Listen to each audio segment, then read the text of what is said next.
Now, we have some common ways in which we talk about acceleration. We have some common ways we talk about acceleration. Let's look at your car, for example. What's the gas pedal called? Anyone know?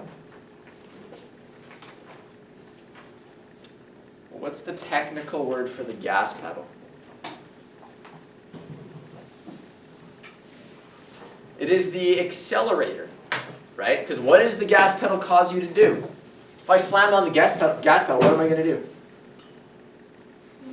Yeah, you're going to speed up, right? We have intuitive words when it comes to describing acceleration. And these intuitive words,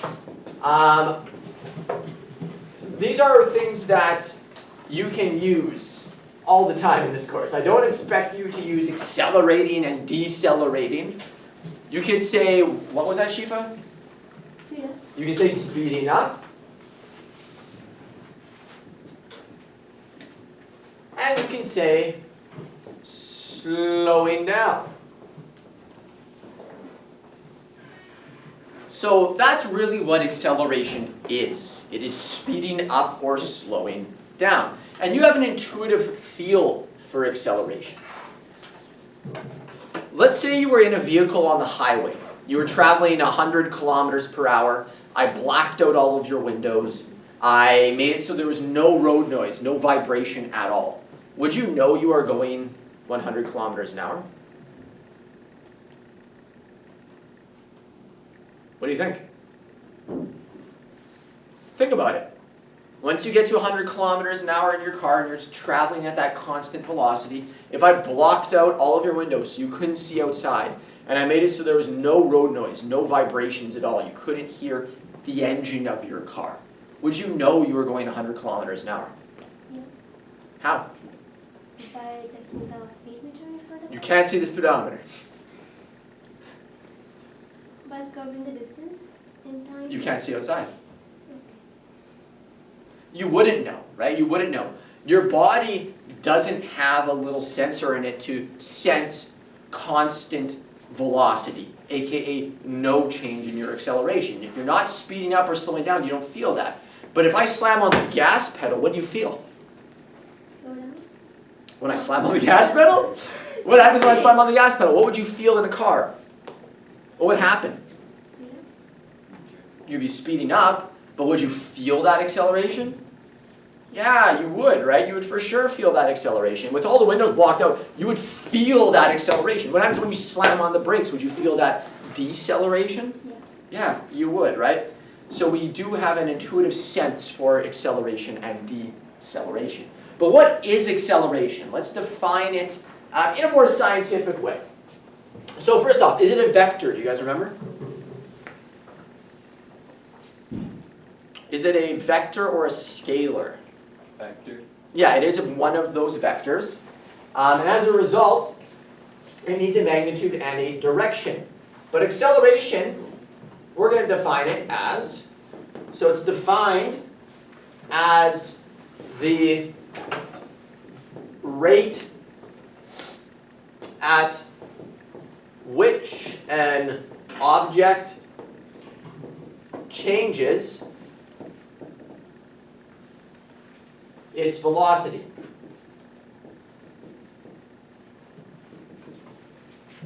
It's the rate at which an object changes its velocity. Now, a more simple way of saying this is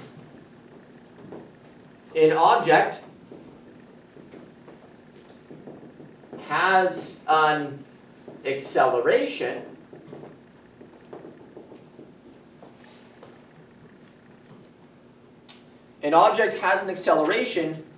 if it is changing its velocity.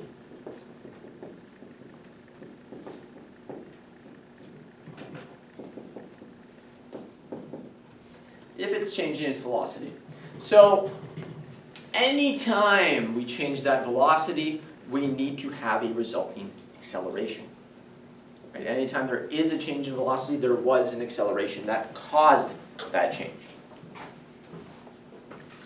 Now it's important to note that in this course, we are only going to be exploring constant acceleration.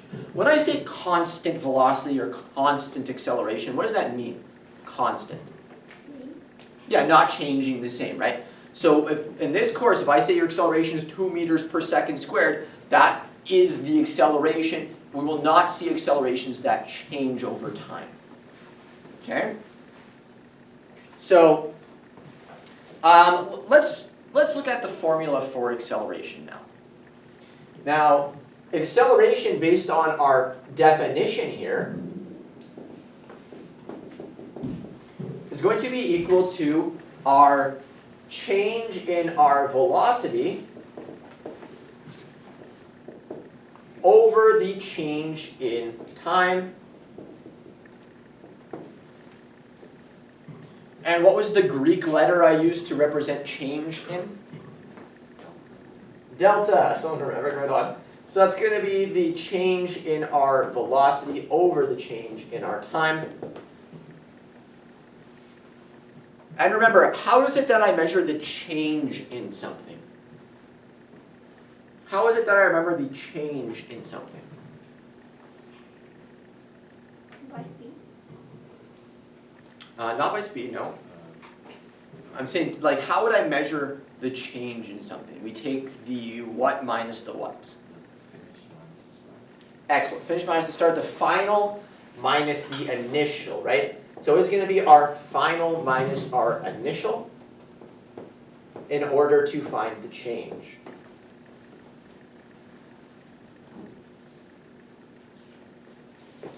Alright, so that is kind of the technical definition. Let's now explore an example so we get a more intuitive idea for acceleration.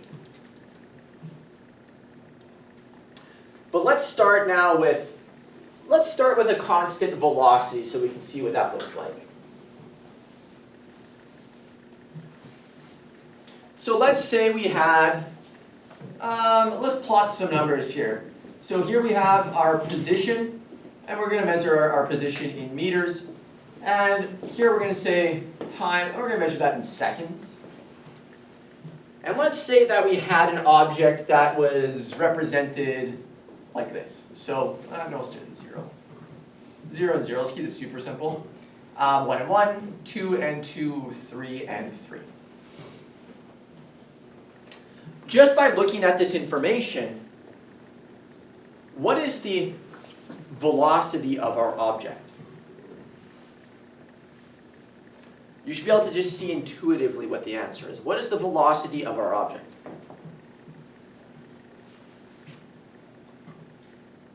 Think. Sorry, yeah? 1. Yeah, it's 1 meter per second, right? For every second that passes, how much are we changing our position by? 1, right? If you look, after 1 second, we've moved 1 meter. After 2 seconds, we've moved 2 meters. 3 seconds, 3 meters. And we could use that same formula we used last class to figure this out. This is an example of a constant velocity problem, where our velocity is the change in our position over the change in our time. And what is the change in our position? That's going to be our final position minus our initial, right? The final time minus our initial time. And since our velocity is constant, you could actually choose any two of these points to figure out your velocity. It doesn't matter. I'm feeling a bit lazy, so let's solve this mathematically by choosing time 3 and time 0. And the reason I choose time 0 is because it makes our math really easy. So at time 3 seconds, what is our displacement? 3 meters. At time 0, what is our displacement? 0. This is kind of just review of last class, by the way.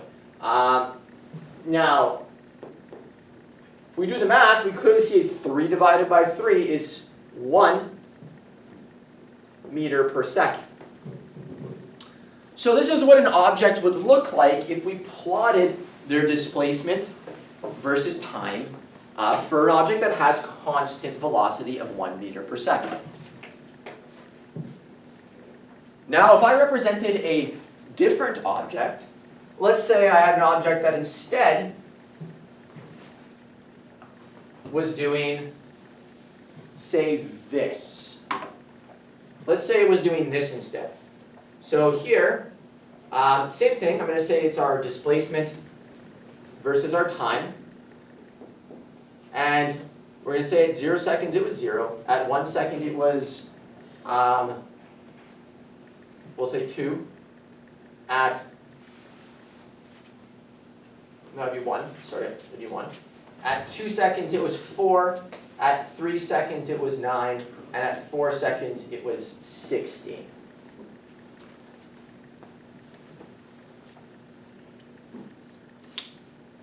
Alright, so what do you notice about this object?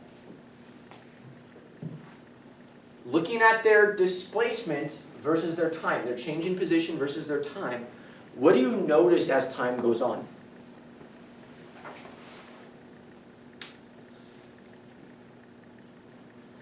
What do you notice as time goes on? Well, if we go from 0 to 1 second here, what was the change in our position? It was 1 meter. If we look at the second, from 1 to 2 seconds, what was the change in our displacement?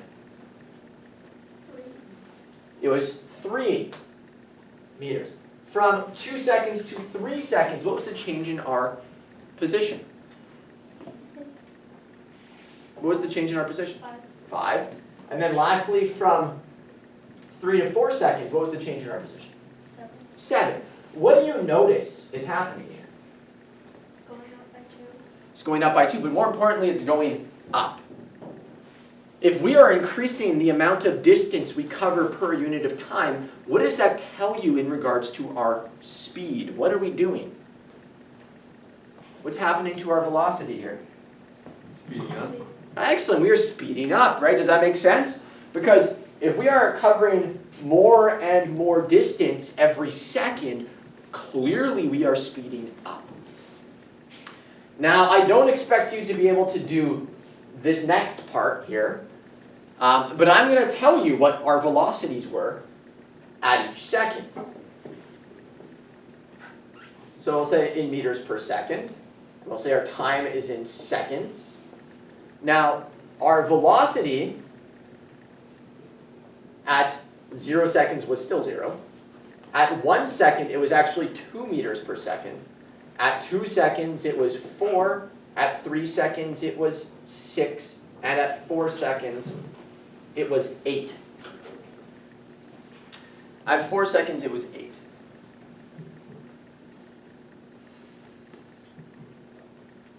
So this was actually our velocities that corresponded to these changes in our position. Now, what do you notice about our velocities?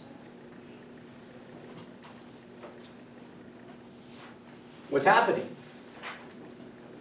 Use the same logic you used here. You can tell me what our acceleration is. What is our change in velocity? For every second, how much are we increasing our velocity by? By 2. By 2. Excellent, by 2. Right? So we know our acceleration is 2. For every second, we are increasing our velocity by 2 meters per second. So we can do the same thing we did here. We can determine our acceleration mathematically if we wanted to, but you can see intuitively what that would be, right? Constant acceleration of 2 meters per second squared. For every second, it is increasing by 2 meters per second. So our acceleration is our change in our velocity over the change in our time. And what is going to be the change in our velocity here? Again, you can choose any 2 points. It doesn't matter which 2 points you choose. I'm just going to be lazy again. I'm going to choose time 4 seconds and time 0. But again, it's constant. I could choose times 4 and 3. Actually, let's do that. Let's choose times 4 and 3 just so I can show you no matter what it's 2. Actually, no, let's do times 4 and 2. So at 4 seconds, what is our velocity? 8 meters. It's going to be 8 meters per second. At 2 seconds, what is our velocity? 4. Yeah, it's 4 meters per second. Now, normally I would just choose 0 seconds as my initial because, well, 0 and 0 means we don't have to do any math. what is my times? Well, my final time I chose was 4 seconds. My initial time was 2 seconds. We get at 4 meters per second divided by 2 seconds. And that is equal to 2 meters per second squared. 2 meters per second squared. Now, this is where students often get confused. And this has to do with a misunderstanding of fractions more than anything else. How did we get seconds squared? How did we get that? This is where students get confused. They're like, I don't understand how we got seconds squared. So I'm going to tell you. What did we do? Well, we had meters per second, and we divided that by seconds. Now, I can just say, well, this is seconds over 1, right? Anything divided by 1 is what? The number. It's itself, right? The number doesn't change if you divide it by 1. So seconds divided by 1. Now, what is the rule if you are dividing by a fraction? You have a fraction and you are dividing by another fraction. What is the math rule? We're flipping the second number. Yes, excellent. Flipping the second number, aka multiplying by the reciprocal, is the strategy you should have learned. So if we multiply by the reciprocal, right, this is going to be meters per second, and we're going to multiply by the reciprocal of this fraction. We're going to flip our values, and we get 1 over seconds, which is meters per second squared. Right, if you watched my video yesterday, when we are multiplying fractions, what is the strategy? When you're multiplying fractions, what is the strategy? Let's say I gave you 1/4 times 2/3. What does that equal to?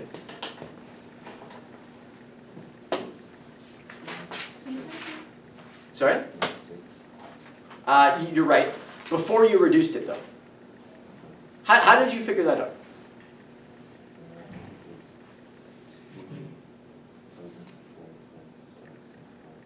Okay, yeah, you're overthinking it. You're solving this in a way that's there's a very simple way you should have learned in grade school. How do we do this?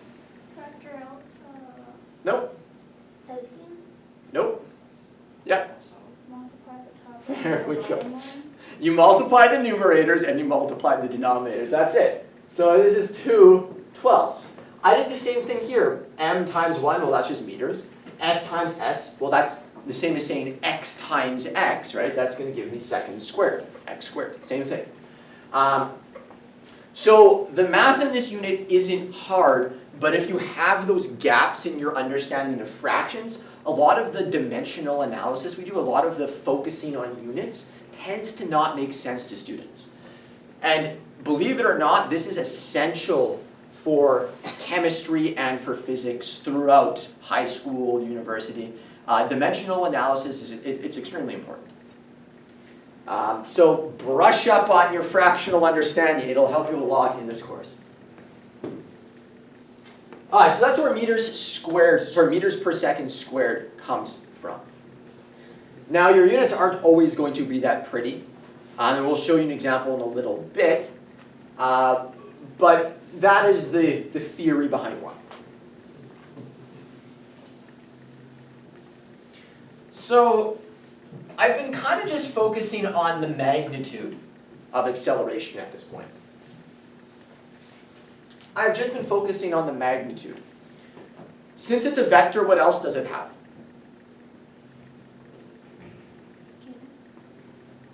Vectors don't have scalars, no? Those are two different things, right? So vectors have a magnitude and a direction, thank you. So acceleration also has a direction. So now let's talk about, well, how the heck do we figure out what the direction of our acceleration is?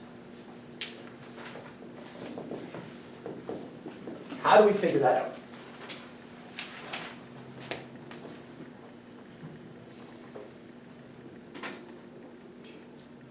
Now the direction of your acceleration vector depends upon two things.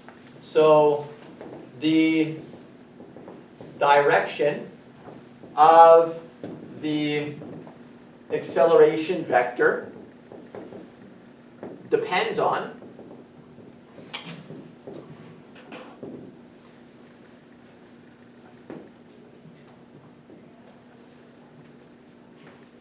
it's going to depend on whether the object is speeding up or slowing down.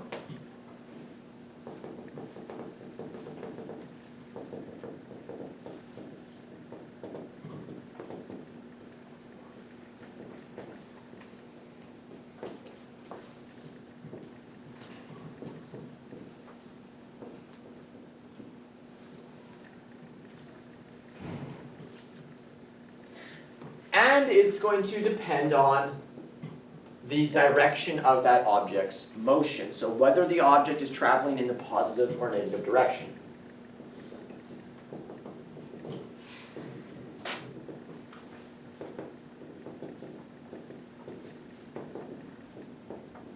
Now, positive and negative here are just placeholders. Remember, if I don't give you a direction, you should use positive and negative. But here they are just placeholders. This could mean east-west. This could mean north-south, left-right, up-down. Okay?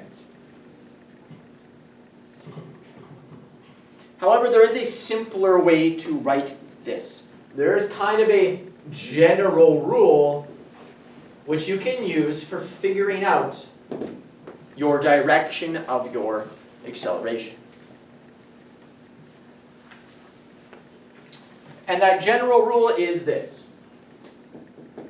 If an object is slowing down,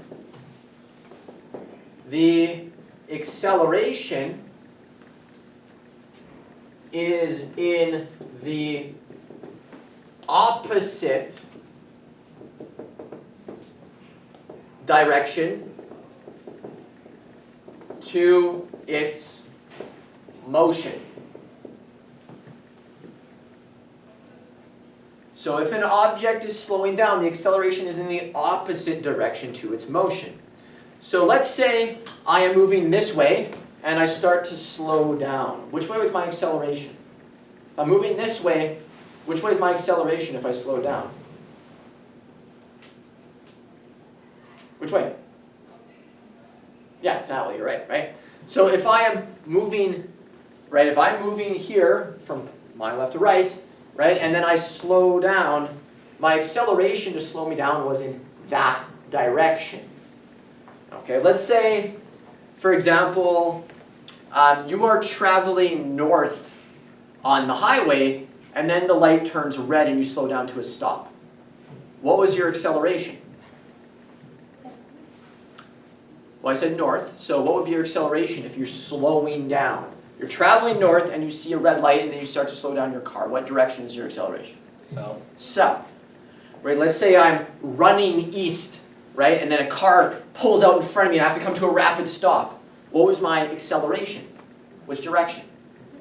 To the west, right? You get the idea. So if you are slowing down, your acceleration is in the opposite direction to your motion.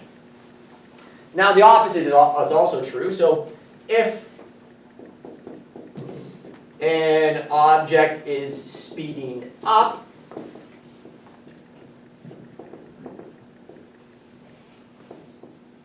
the acceleration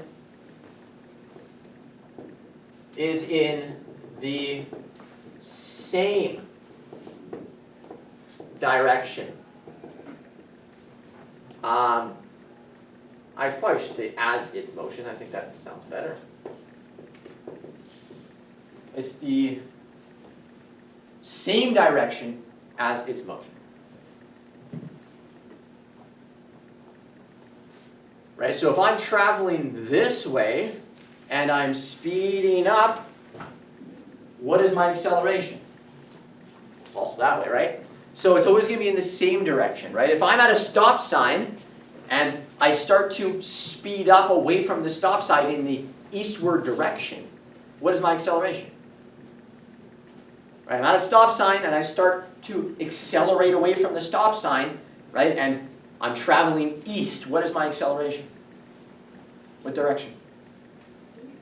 Yeah, it's also east, right? If you're speeding up, it is in the same direction as your motion. Now let's look at an example of this.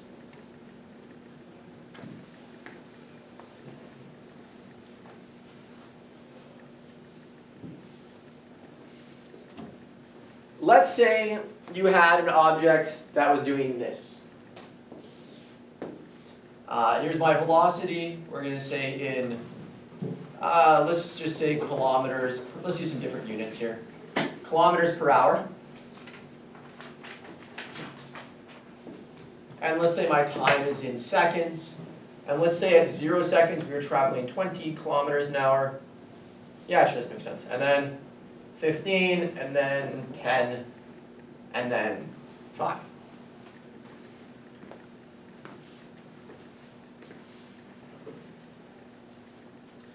Again, you could probably just intuitively see what our acceleration is. Can someone give me the magnitude of our acceleration here, the number? You're right, it's 5. And what are we doing? For every second, what is happening to our velocity? We are decreasing by 5. We are decreasing by 5. We are slowing down, right? Now, what does that mean in terms of the direction of our acceleration? If we're slowing down, should it be in the opposite direction or the same direction? Opposite. The opposite direction. So, if our velocity is positive, which it is here, what should the direction of our acceleration be? Same direction. No, you just said opposite. If it's in the positive direction, right, our motion is in the positive direction. All of these numbers are positive values, right? Therefore, what should our acceleration be? Yeah, right, it should be negative, right? It should be negative. So, let's prove that. Let's plug everything into our acceleration formula.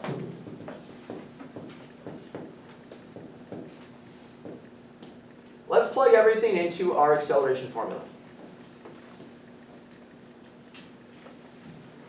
So, I'm going to choose time 3 seconds and time 0 seconds for simplicity's sake here.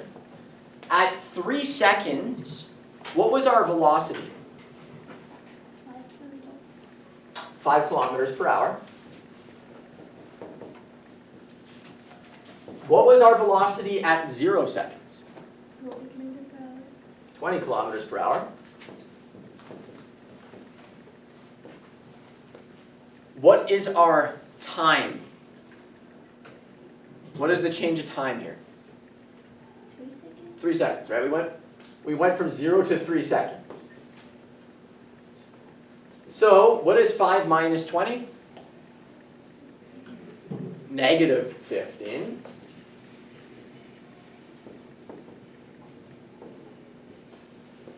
Divide by 3 seconds.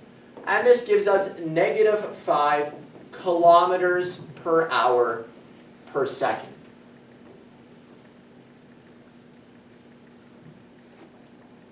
Now, those units might seem strange to you, but these units tell you a story.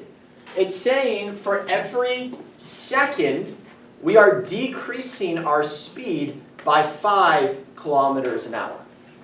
Right? That is what this is telling us. It is saying for every second that passes, our speed is decreasing by 5 kilometers per hour. So if your units don't match, you don't really need to worry too much about that. You can represent it like this. Any questions at all?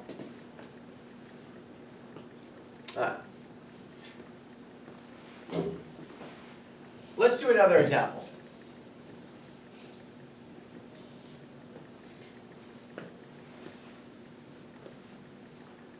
Let's say, anyone in driver's ed? I forgot. I think someone in this room is. No one? Okay. Let's just make it up. Let's just say Julian here is in driver's ed. Now Julian's on the highway, he's on the perimeter, and he's pulling out to pass somebody, and he's going to break the law here. So, to pass a car on the highway while, we'll say, traveling east,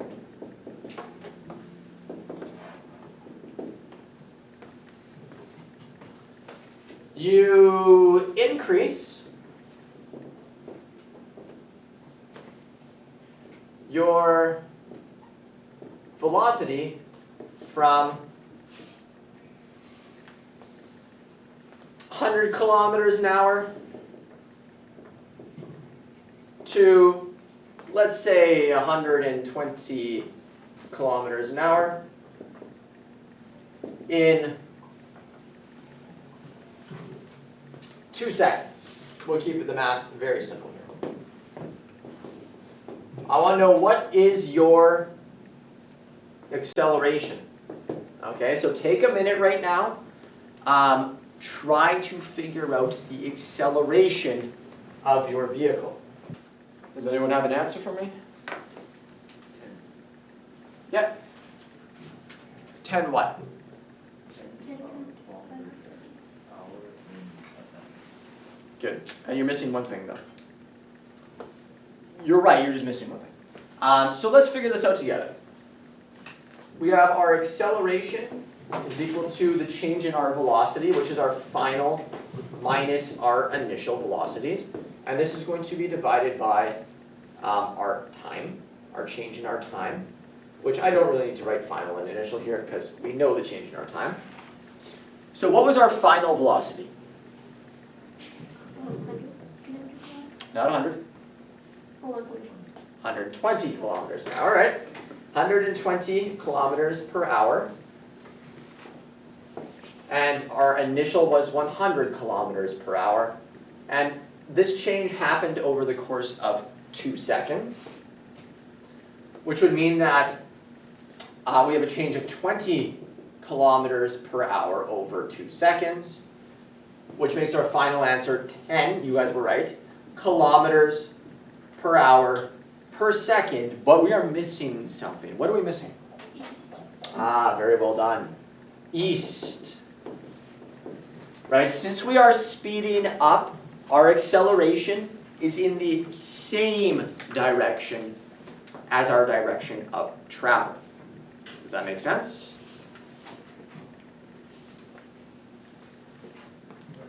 Alright, let's do one more example. How much time do we have? Oh, we got some time. Are you guys feeling pretty good about this, or you want me to do one more example? 1 more second. One more example? Okay, one more example. Let's say we'll take a similar situation. Let's say you're driving your car, right? Say, while driving, let's say north, you slow down, so you recognized you were in a 60 zone, you recognized you were speeding, you're like, oh crud, I need to slow down. So you slow down from, let's say, 85 kilometers per hour. Oh, you were lucky you did not get a speeding ticket. Anything over 20, over the speed limit, and it is a big fine. So you slow down from 85 kilometers an hour to 260 kilometers an hour over, let's say, 5 seconds. So you weren't too urgently slowing down there.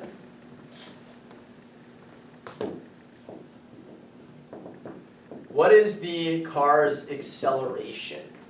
So I'll give you a minute again to try to figure this one out. All right, anyone have an answer for me?